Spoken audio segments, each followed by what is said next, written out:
Hello friends, कैसे हो। मैं आशा करती हूँ कि आप लोग बहुत अच्छे होंगे और मन लगा करके पढ़ाई कर रहे होंगे। दोस्तों, आज की वीडियो आपके लिए बहुत ही महत्वपूर्ण है, जिसमें आप समझेंगे मैथ पेडागोगी यानी कि एनसीएफ 2005, जिसमें किस तरीके के क्वेश्चन आपके शीटेट में आते हैं। चाहे आपका मैथ हो, चाहे आपका सीडीपी हो, चाहे हिंदी हो। दोस्तों, एनसीएफ 2005 से आपके क्वेश्चन आने ही हैं। तो अगर आपको मैथ से डर लगता है तो इस वीडियो को कंप्लीट देखना। और दोस्तों, मैथ में जो है 15 नंबर आपके पेडागोगी के होते हैं, 15 आपके कंटेक्ट के होते हैं। तो आपको पेडागोगी को अपने को समझ करके आंसर को हल करना है और आप आसानी से इन क्वेश्चनों को हल करेंगे। तो इससे पहले मैंने मैथ की एक क्लास करा दी है, आप लोग डिस्क्रिप्शन से जाके उसे ज़रूर देखना। और आज आप समझेंगे एनसीएफ 2005। अगर आपने डिटेल में वीडियो नहीं देखी है तो प्लेलिस्ट से देख लेना, आप डाल देना एनसीएफ 2005 आदर्श कैरियर। तो वहाँ से आपको आदर्श कैरियर क्लासेज के नाम से 2005 एनसीएफ निकल के आ जाएगा। तो आप समझेंगे कि एनसीएफ 2005 कितना महत्वपूर्ण है, जिसे कहते हैं राष्ट्रीय पाठ्यचर्या की रूपरेखा। तो इसमें दोस्तों 5 सिद्धांत हैं। कितने हैं? एनसीएफ 2005 में 5 सिद्धांत हैं। और वो 5 सिद्धांत कहते हैं कि ज्ञान को स्कूल के बाहरी जीवन से जोड़ा जाए। यानी जब बच्चा स्कूल में जाए तो उसका जो ज्ञान होता है उसे किससे जोड़ा जाए? बाहरी जीवन से जोड़ा जाए। तो ये सीधा सीधा क्वेश्चन आ जाता है और आंसर इसका रहेगा कि बच्चे के ज्ञान को बाहरी जीवन से जोड़ा जाए। नेक्स्ट है पढ़ाई को रटंत प्रणाली से मुक्त किया जाए, यानी रटने का जो रट्टा होता है ना, रट्टा से दूर किया जाए पढ़ाई को। नेक्स्ट है पाठ्यचर्या पाठ्य पुस्तक केंद्रित ना हो, यानी जो पढ़ने का जो तरीका है वो ये नहीं कि पाठ्य पुस्तक ही केंद्रित हो, इसे क्या है, बाल केंद्रित होनी चाहिए। ठीक है। अगला क्वेश्चन है विद्यालय में, यानी कि इसका नंबर है जो विद्यालय में दी जाने वाली शिक्षा को विभिन्न प्रकार की गतिविधियों से जोड़ा जाए। किससे? गतिविधियों से। और नेक्स्ट है आपका राष्ट्रीय मूल्यों के प्रति आस्थावान विद्यार्थी तैयार किए जाए। तो ये एनसीएफ 5 सिद्धांत बताता है। तो इसके डिटेल में वीडियो आप जरूर देखना, जिससे दोस्तों आपके एनसीएफ से जो है काफ़ी क्वेश्चन आते हैं और क्वेश्चनों को आप समझेंगे कि गणित में किस तरीके के प्रश्न आते हैं। तो जैसा कि दोस्तों आप स्क्रीन पर देख पा रहे हो, एनसीएफ 2005 में शिक्षक के प्रति दृष्टिकोण क्या होता है। तो शिक्षक के प्रति जो दृष्टिकोण है वो क्या है कि शिक्षक जो होते हैं ना, शिक्षक क्या होता है, शिक्षक दोस्तों ज्ञान का स्रोत नहीं है। शिक्षक क्या है? ज्ञान के स्रोत नहीं है, केवल सुगम करता है, केवल रास्ता दिखाने वाले हैं। तो ये डायरेक्टली क्वेश्चन पूछा गया था कि शिक्षक क्या है, तो ये ज्ञान के स्रोत नहीं है, सुगम करता है, जो चीज़ों को सरल करके बताते हैं। ठीक है, जो चीज़ों को सरल करके बताते हैं। एनसीएफ 2005 में बालक के प्रति दृष्टिकोण क्या है? शिक्षक के प्रति तो क्या है, सुगम करता है। अब बालक के प्रति क्या है? प्रत्येक बच्चों में सीखने की गति अलग होती है, सबको पता है, सब बच्चे अलग तरीके से ही सीखते हैं। तो हर एक बच्चे में करिकुलम भी अलग होना चाहिए। क्या होना चाहिए? करिकुलम भी अलग होना चाहिए। शिक्षक को चाहिए कि वो बच्चों को अपने हिसाब से सीखने का मौका दें। ये नहीं कि टीचर ने जो कह दिया वही। शिक्षक को ये होना चाहिए कि बच्चा अपने हिसाब से सीखे, बच्चे के अंदर क्या चीज़ है। ये एनसीएफ 2005 कहता है बालक के प्रति दृष्टिकोण है। अब समझेंगे गणित के प्रति दृष्टिकोण, क्योंकि आपको गणित से बहुत डर लगता है। इसलिए दोस्तों गणित में एनसीएफ क्या कहता है कि बच्चे गणित की मूल संरचना को समझने, जो मूल संरचना होती है उसे समझने के लिए बीजगणित, अंकगणित, रेखा गणित एवं त्रिकोणमिति के सभी मूल तत्व, समस्या समाधान की अनेक युक्तियां अर्थात परिणाम, सामान्य स्थिति विश्लेषण एवं अनुमान लगाना तथा पुष्टि करना आदि पद्धति मुहैया कराते हैं। कौन? गणित। ठीक है। गणित में सफलता प्रत्येक बच्चे के लिए आवश्यक है। ये नहीं है कि गणित से सफलता नहीं मिलती है। गणित कहता है कि गणित में प्रत्येक व्यक्ति, प्रत्येक बच्चा जो है सफलता अवश्य प्राप्त करेगा। गतिविधियों में शामिल करते हुए शिक्षार्थी की सक्रिय भागीदारी पर केंद्रित है। ये निष्क्रिय पर नहीं होती है, सक्रिय भागीदारी पर केंद्रित होता है। एनसीएफ 2005 प्राथमिक स्तर पर सामाजिक विज्ञान के अंतर्गत इतिहास, भूगोल, राजनीतिक विज्ञान और अर्थशास्त्र।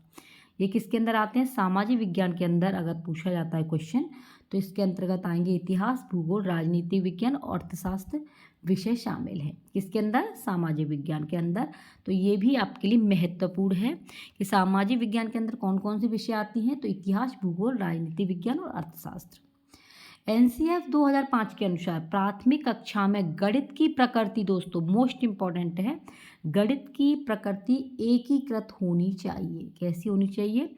यानी 1 to 5 का जो लेवल है, प्राथमिक स्तर का जो है, उसमें गणित की प्रकृति एकीकृत होनी चाहिए। इसका मतलब है कि गणित को दूसरी विषय के साथ एकीकृत करके पढ़ाना चाहिए। ठीक है, एकीकृत का मतलब क्या है कि गणित के साथ साथ में दूसरी विषय को भी शामिल करना चाहिए। स्कूल गणित आधारित होना चाहिए जिससे गणित में अर्थपूर्ण समस्याओं का समाधान किया जा सके। क्वेश्चन पूछता है गणित में कैसी समस्याओं का समाधान किया जाता है, तो अर्थपूर्ण समस्याओं का समाधान किया जाता है।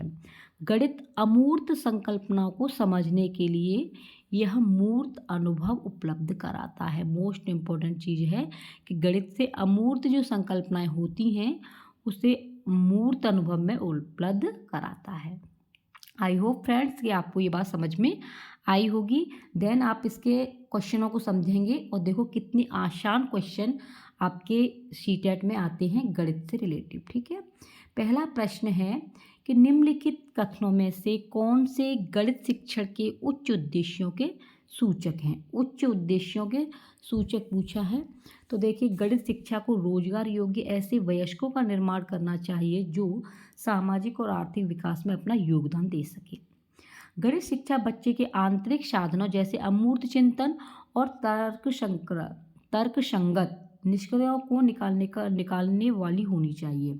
तो बी ऑप्शन बिल्कुल सही है। अभी आपने पढ़ा था कि बच्चे के आंतरिक साधन अमूर्त चिंतन, ठीक है, अमूर्त चिंतन और तर्कसंगत आया है, इसलिए आपका बी ऑप्शन बिल्कुल सही है। नेक्स्ट क्वेश्चन है आपका, यानी कि इसमें पूछा गया है बी ऑप्शन, तो बी ऑप्शन में आपका बी और सी। ठीक है, यानी कि बच्चों को गणित को जीवन की एक गतिविधि, देखो जीवन की आ गई है, इसलिए बी ऑप्शन बिल्कुल सही है। ठीक है, अगला क्वेश्चन है आपका कि राष्ट्रीय पाठ्यचर्या रूपरेखा एनसीएफ 2005 के अनुसार निम्नलिखित में से कौन सा कथन गणित सीखने के संदर्भ में कक्षा के भावी परिवेश की परिकल्पना को निरूपित करता है? तो निरूपित करता है छात्र समूह में काम कर रहे और वास्तविक जीवन की परिस्थितियों के साथ संबंध जोड़ते हुए प्रश्नों को हल करने के लिए विभिन्न रणनीतियाँ खोज रही है। छात्र पाठ्यपुस्तक अभ्यासों को हल कर रहे हैं जो शिक्षक द्वारा हल किए गए उदाहरणों पर आधारित है। शिक्षक अधिगम की प्रक्रिया पर मनन कर रहे हैं और गलतियों को अधिगम के अवसरों के तौर पर देख रहे हैं। देखो अवसर वाली बात है, इसलिए आपका सी ऑप्शन बिल्कुल सही है। अगला क्वेश्चन है आपका, राष्ट्रीय पाठ्यचर्या रूपरेखा 2005 बल देता है कि स्कूल गणित गतिविधि आधारित हो। ऐसा क्यों है? क्योंकि यह विद्यार्थी को आजीविका कमाने के कौशल के विकास में सहायता करता है। तो देखिए इसका सही आंसर है, ये भी बिल्कुल सही है कि यह विद्यार्थियों को आजीविका कमाने के कौशल के विकास में सहायता करता है। ठीक है, नेक्स्ट है, यह विद्यार्थियों को गणित की अर्थपूर्ण समस्याओं को हल करने में, देखो अर्थपूर्ण की बात आई है, इसलिए इसका ऑप्शन बी और सी बिल्कुल सही है। ठीक है, कौन सा सही है? इसका सही आंसर ए बी और सी, या आजीविका कमाने का कौशल विकास है। यह विद्यार्थियों गणित में अर्थपूर्ण, तो अर्थपूर्ण वाली बात तो सही है, आजीविका कमाने का कौशल नहीं है ये। गणित में अमूर्त संकल्पना, देखो अभी जब बताया था तो ये दोनों चीज़ें आई थी, इसलिए ये दोनों बी और सी किस में आ रहे हैं? फर्स्ट ऑप्शन में बिल्कुल आ रहे हैं, तो फर्स्ट ऑप्शन बिल्कुल सही है। नेक्स्ट क्वेश्चन है आपका, राष्ट्रीय पाठ्यचर्या रूपरेखा 2005 मानता है कि गणित में चिंतन और तर्क का एक निश्चित तरीका आविष्कृत है। यह दृष्टि चरितार्थ की जा सकती है। तो इसका सही आंसर कौन सा है? छात्रों को विशेष अनुशिक्षण देकर अन्वेषण, उपागम, हस्त कौशल, सामग्री का उपयोग, अवधारणाओं को वास्तविक जीवन से संबंध जोड़ना, छात्रों को चर्चा में सम्मिलित करना। तो इसका सही ऑप्शन यही है, अन्वेषण, उपागम, हस्त कौशल अवधारणा और वास्तविक जीवन से जोड़ना, यानी कि सेकंड ऑप्शन बिल्कुल सही है। नेक्स्ट क्वेश्चन है, लेंथी क्वेश्चन आते हैं, इसलिए दोस्तों अपना जो है अच्छा स्कोर करने के लिए जो 1 मंथ आपके जो सीटेट की परीक्षा ऑनलाइन बेस पर चली थी, उन प्रैक्टिस सेटों को हल कीजिए, आपका सीटेट क्वालिफाई हो जाएगा। बिना सीटेट के आप केवीएस में नहीं बैठ सकते हैं, इसलिए फ्रेंड्स अगर आपको केवीएस में बैठना है, केवीएस की टीचर बनना है, तो सीटेट क्वालिफाई करना है और आपके पुराने जो भी पेपर हुए हैं उनकी प्रैक्टिस कीजिए, क्योंकि सीटेट में रिपीट होकर वही क्वेश्चन आते हैं। तो ये क्वेश्चन है कि निम्नलिखित में से कौन सा कथन प्राथमिक स्तर के अधिगमकर्ताओं में गणित अधिगम के बारे में सही है। तो इसके बारे में सही क्या है, बच्चे विद्यालय में गणित के बारे में कुछ विचारों मतों के साथ आते हैं। तो बिल्कुल सही बात है कि बच्चे जब आते हैं तो अपने विचारों को लेके आते हैं, ठीक है। विद्यालय में आने से पहले गणित के बारे में बच्चों के विचार मत स्कूली गणित के लिए असंगत होते हैं, ऐसा नहीं है। बच्चों में दिवस्थान संबंधित समझ केवल भाई साहब आगे इन्हें पढ़ना ही नहीं है। प्राथमिक कक्षाओं के बच्चे अपने परिवेश, तो इसमें देखिए ए और डी आपके कौन से उसमें आता है, तो आपका फर्स्ट में आ रहा है, इसलिए आपका फर्स्ट ऑप्शन बिल्कुल सही है। अगला क्वेश्चन है, राष्ट्रीय पाठ्यचर्या रूपरेखा 2005 के अनुसार गणित पाठ्यचर्या का महत्वपूर्ण लक्षण है, इसे महत्वाकांक्षी एवं सुसंगत होना चाहिए, ठीक है। इसे क्रियाकलाप गतिविधियों पर केंद्रित होना चाहिए, इसमें अधिक संख्या में योगात्मक आकलन को सम्मिलित करना चाहिए। आकलन वाली बात है, सी ऑप्शन बिल्कुल सही है। अगला क्वेश्चन है आपका, निम्नलिखित में से कौन सा प्राथमिक कक्षाओं की गणित पाठ्य पुस्तक के बारे में अति उपयुक्त है।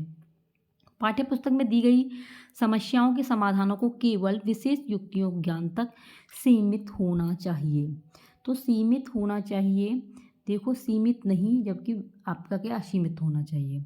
पाठ्य पुस्तक में उपयोग की गई भाषा विद्यार्थियों की रोज़मर्रा की भाषा से बहुत अलग नहीं होनी चाहिए।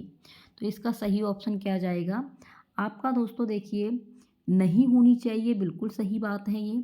नेक्स्ट देख लेते हैं, पुस्तकों में कहानियों और दूसरे वृत्तांत सम्मिलित नहीं होनी चाहिए, बल्कि अभ्यास के लिए अनेक प्रश्नों को सम्मिलित करना चाहिए। अभ्यास वाली बात आ रही है, अनेक प्रश्नों को।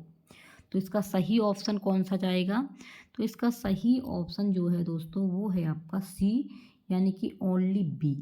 पाठ्य पुस्तक में उपयोग की गई भाषा विद्यार्थियों को रोज़मर्रा की भाषा, यानी बच्चा जो बोलता है, अगर रोज़मर्रा की भाषा में अगर पढ़ाएंगे तो बच्चा अलग तरीके रोज़मर्रा की भाषा से बहुत अलग नहीं होनी चाहिए। अलग से आप बच्चों को कोई, जैसे कि किसी की हिंदी है और आप उसे संस्कृत में पढ़ा रहे हैं, तो बच्चे की समझ में नहीं आएगा, इसलिए जो रोज़मर्रा की भाषा है उससे अलग नहीं होनी चाहिए। तो ओनली बी ऑप्शन सही है। तो फ्रेंड देखिए, गणित में बहुत ही सरल क्वेश्चन आते हैं। एनसीएफ 2005 को अच्छी तरीके से आप पढ़ लेना, आपका 2005 है उसे पढ़ लेना, तो ये मोस्ट इम्पोर्टेंट है। तो क्वेश्चन आपके बहुत ईजी हैं, समझ पर आधारित हैं, इसलिए फ्रेंड्स आप तैयारी कर लीजिए, क्योंकि आपका दिसंबर आ गया है और अभी तक आपने तैयारी स्टार्ट नहीं की है।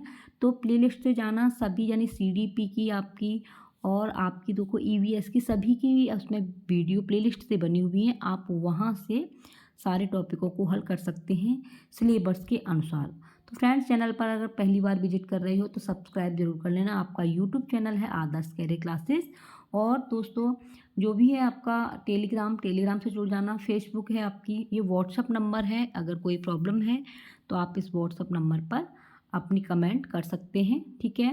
आप अपना ख्याल रखना, और आपको ये क्लास कैसी लगी कमेंट बॉक्स में बताना।